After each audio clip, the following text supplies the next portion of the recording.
Tonight on To The Point, ABC 10 investigates Highlands Schools and Twin Rivers Unified, causing the state legislature to call for their own investigation. Plus, thousands of people arrested, protests continuing on college campuses over the war in Gaza. There's the right to protest, but not the right to cause chaos. Upset from the unhoused in Sacramento. I'm overwhelmed and been extremely busy doing everything I can to fight this. Why the self-organized Camp Resolution is now threatening to take the city to court. And later, bringing first responders' mental health to the forefront with a new tool at one local agency. Thank you so much for joining us on To The Point. I'm Alex Bell. New tonight in our Wild West of Education investigation. After a year of investigating Highlands Community Charter and Technical Schools, members of the California legislature are now requesting an audit of the charter school Twin Rivers Unified School District and the Doc Smith Legacy Foundation. So we have investigative reporter Andy Judson who is joining us now with some of the new developments. Andy? Yeah, Alex, since October 2022, we've been investigating Highlands, and we've talked to nearly 40 employees with major allegations, including nepotism, a toxic work environment, the spending of hundreds of millions of public school funds on lavish trips, dining, sponsorships, and six-figure salaries. And now a response from California's legislators demanding oversight in the form of a detailed audit. Based on the complaints that we saw in the ABC 10 investigative reporting, we know that there are concerns about the improper use of enrollment funding for luxury travel, these retreats to San Diego, trips to France. Top leaders of California's education system requested an audit in response to ABC 10's investigation, The Wild West of Education. I'm a former school board member, and I've never heard of any abuses like that. And so, we want to make sure that we investigate this fully, thoroughly. Assemblymember Murasuchi is chair of California's Assembly Education Committee and one of 4 legislators requesting the audit. I am joining with the chair of the Senate Education Committee, the chair of the Budget Subcommittee on Education Funding, and another member of the Assembly Education Committee. That should speak for itself, that this is a serious audit request that deserves full consideration. The 9-page request is seeking answers related to 11 categories, most of them included in our investigative series.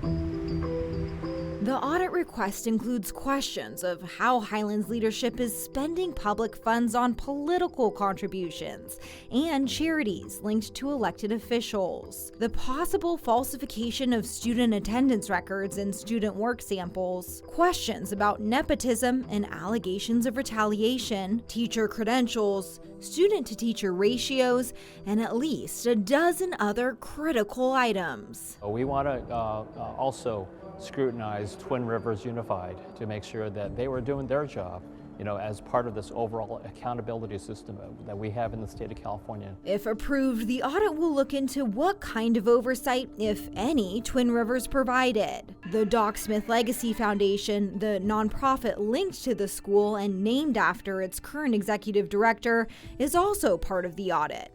Employees we spoke to say they were pressured to donate to it. We just want the facts, and the facts speak for itself. But if they do find fraud, waste, and abuse of public dollars, then not only should it lead to further actions to hold the relevant actors accountable, but also to lead to any regulatory and legislative changes that we need to make to strengthen our accountability and oversight process. Nearly 40 former and current Highlands employees came to ABC 10 with these concerns. Well, I want to thank the whistleblowers for coming forward to bring this critical issue to our attention. Today, they feel heard. That makes me really hopeful that some things can actually change. But they hope California's Joint Legislative Audit Committee approves the audit. If Highlands, goes to this hearing on the 14th and says anything to the effect of "don't audit us," I just think that's a huge red flag, that why they should be welcoming it. And California's Joint Legislative Audit Committee will either approve or deny the request on May 14th.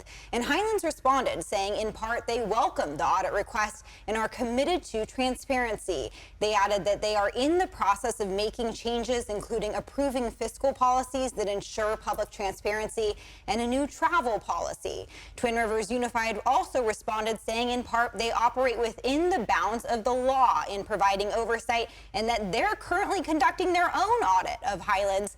Alex, it should be interesting. Yeah, absolutely. And we know that your investigation, it covered other audits that Highlands has seen in the past. What makes this one different? Yeah, this one is different because if approved, this audit will have subpoena power, which is something that Highlands has never seen before. And education experts we've spoken with say that subpoena power is crucial in truly determining whether any school, but especially charter schools, are operating lawfully and if there's any fraud going on. Alex? All right, Andy, thank you so much. And I do want to mention we have that entire investigation into Highlands streaming right now on ABC 10 Plus. All you have to do is just look for the Wild West of Education on the home screen. Andy, thank you so much. We appreciate it. Violent protest is not protected. Peaceful protest is. It's against the law when violence occurs. Destroying property is not a peaceful protest. That was President Biden today defending the right to peaceful protests while condemning the violence happening across the country as college protests continue. All of this in response to the Israel-Hamas war. Many pro-Palestinian protesters calling for colleges to divest funding from Israeli military operations. And according to the Associated Press, more than 2,000 people have been arrested on college campuses since April 18th. And just overnight, at least 200 people were arrested at UCLA. And it was a chaotic scene as a crowd of more than 1,000 people gathered as officers in riot gear cleared an encampment. And this morning, workers removed barricades, trash, and tents. Tonight, an encampment is growing at Sacramento State. ABC 10's Devin Truby is joining us more with what happened today during day 4 of this local protest.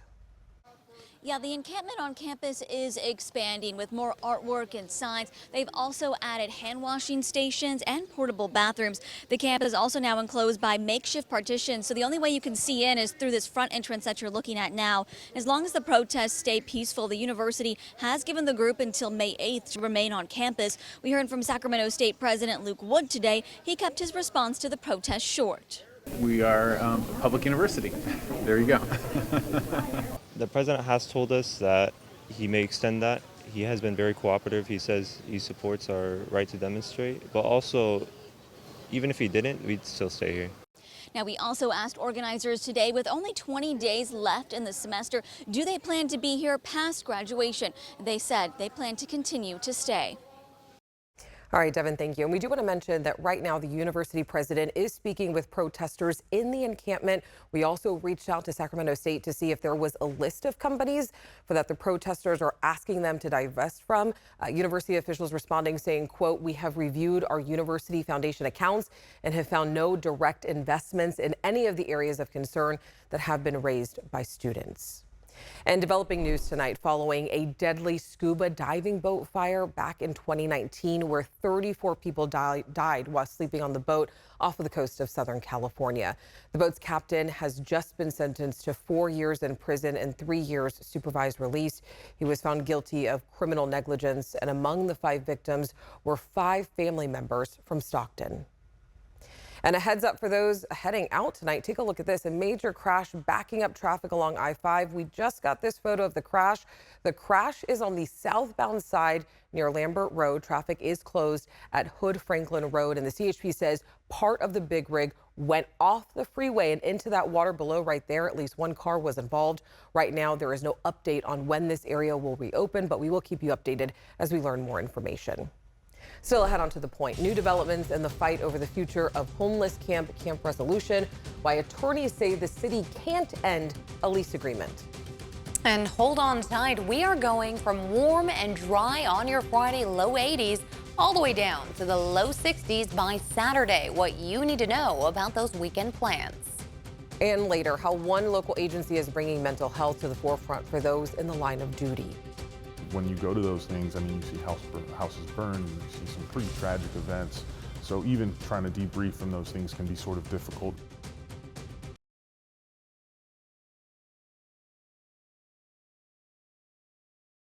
Meteorologist Carly Gomez with us right now. I want to get to our forecast because while you're enjoying all of this sunshine, things are going to change this weekend. We are going to see winter weather once again, right, Carly? Right. We're getting rain in the valley and snow again in the Sierra, so a lot changing for us in a matter of 24 hours. We'll see a winter weather advisory take effect at 11 a.m. on Saturday through Sunday, 8 a.m. for the Sierra. It's going to be above 5,000 feet. We could see as much as 4 to 8 inches of snow possible, so slick roads, delays possible as well, and the wind gusts. It's going to make visibility very low for drivers. Anywhere from 30 to 50 mile-per-hour gusts may be expected. And while there's snow up there, we're looking at rain in the valley. So you're going to expect a day of warm, dry weather Friday and then changing events for your Saturday with showers arriving very early in the morning and pretty much lasting throughout the afternoon, evening hours. But we'll see a gradual heat up next week. Take a look at the high in place. That'll begin shifting out, and that low out there is going to begin moving in. Some cloud coverage moving in for your Friday evening, as well as winds pushing through. But right around here is where we're going to start to see the line of showers arriving at 6 a.m. with downpours in Yuba City to the northeast. And then you can see some downpours from Santa Rosa offshore. Now that'll continue until we get to about 5:30 p.m. You'll see some sunshine for a lot of Sacramento north, and then more cloud coverage and showers from areas of Stockton south. Look at all that Sierra snow still pushing through as we're moving through May. Not unheard of, but you know, we're still getting some. We had a little bit of a delay in the season, so not unheard of to see still some rain and snow out there. 15 to 20 mile-per-hour wind gusts are expected, and we'll see some gusts picking up for your Friday as well. Taking a look, though, at our 10-day forecast, this is where we're going to see that big drop from 80s Friday to low 60s Saturday. Cloud coverage Sunday, still cool in the mid-60s, but sunshine. Then we'll go from 70s to 80s into next weekend. All right, Carly, thank you. Next, on to the point, upset from the unhoused in Sacramento. Why the self-organized Camp Resolution is now threatening to take the city to court. Plus, a trashy situation in San Joaquin County. Why some people are paying more than others for the same garbage service.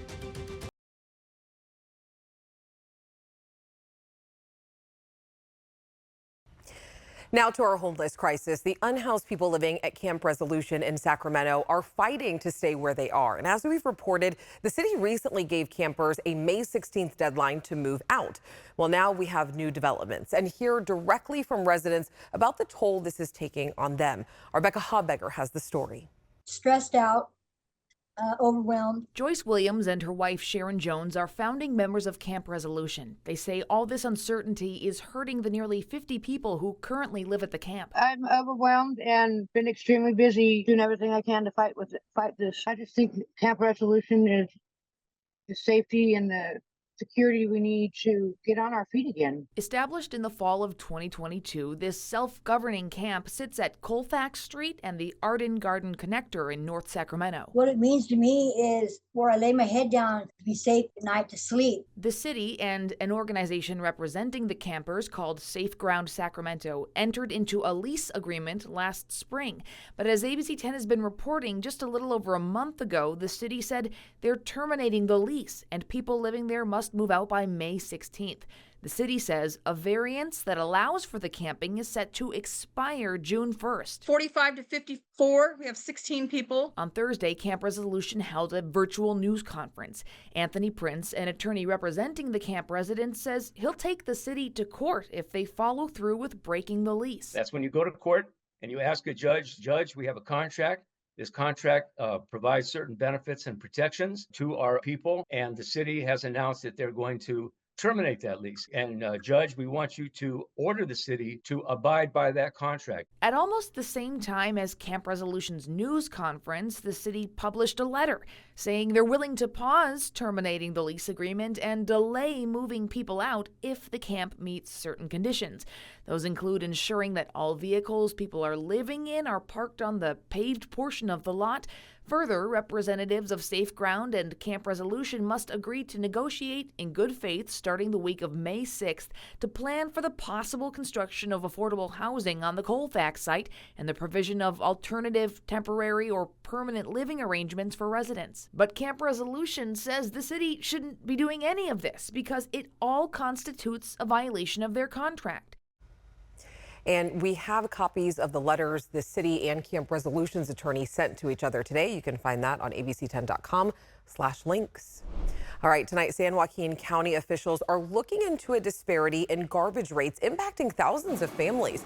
The county's contract with its trash haulers has been in place for 42 years, and it includes only a solid waste container and a recyclables container for a range of $33 to $62 per month, depending on the area.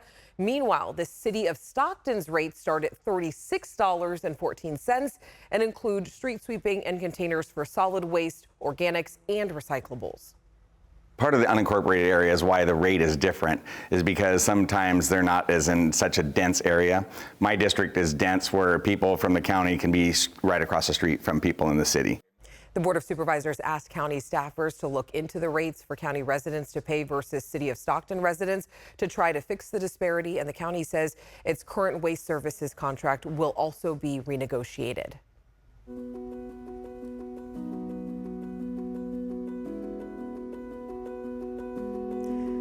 May is Mental Health Awareness Month, and discussions surrounding the need for mental health resources for first responders are growing. ABC 10's Alicia Machado spoke with the local fire department, bringing mental health to the forefront for first responders.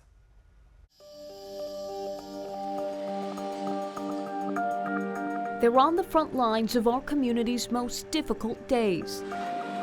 Battling out-of-control wildfires, stepping into burning homes, and saving lives while risking their own. Guys may work 24 hours, up to 96 hours. Firefighters stepping in when they get the call. But what happens after the sirens stop blaring and the gear goes back in the locker?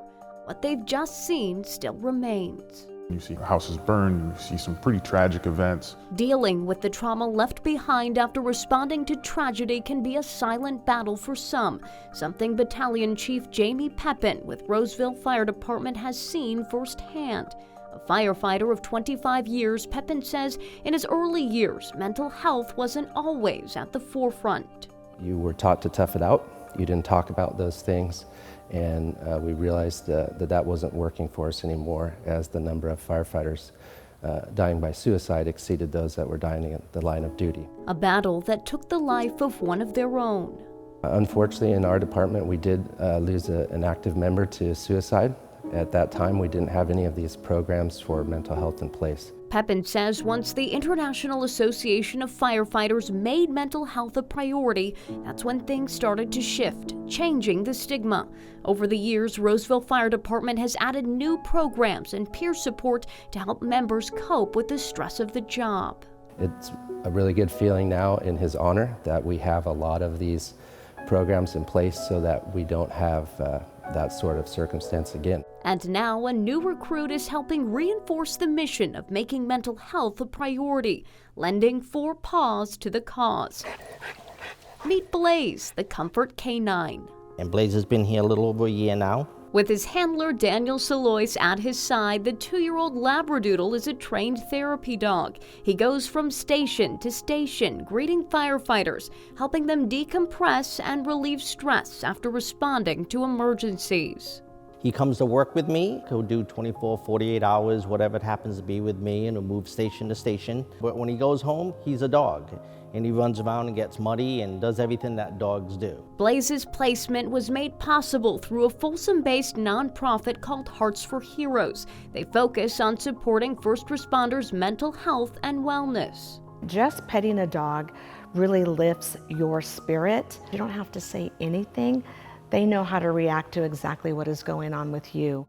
The organization says PTSD among first responders is at its highest rate in decades. They're hoping that through raising awareness and wellness programs like Blaze's, they can help change that. I just want to make sure that all the other members of the fire service know that we're all here for each other and know that you will be taken care of and you'll be supported and you'll be loved. Love from a family in service and a furry friend with a big heart. All right, and Hearts for Heroes, the local nonprofit that helped bring Blaze to Roseville, is expanding their reach. The executive director tells us they are going into 5 states this year. Very exciting. And we'll be right back after this break.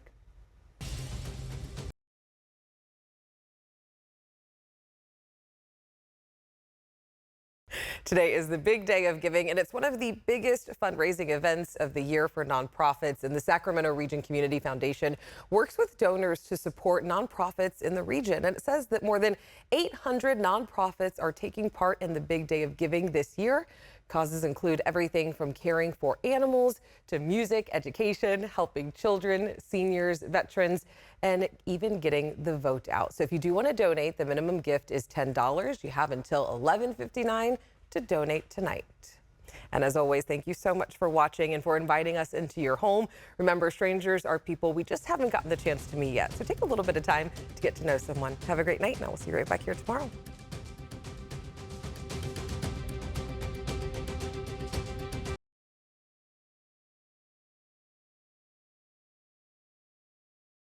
Hey, it's Alex. I just wanted to say thank you so much for watching. The To The Point team and I love hearing from you, and I hope that you'll stay in touch. And don't forget, you can always email me and the team at tothepoint@abc10.com, or you can even send us a text message at 916-321-3310.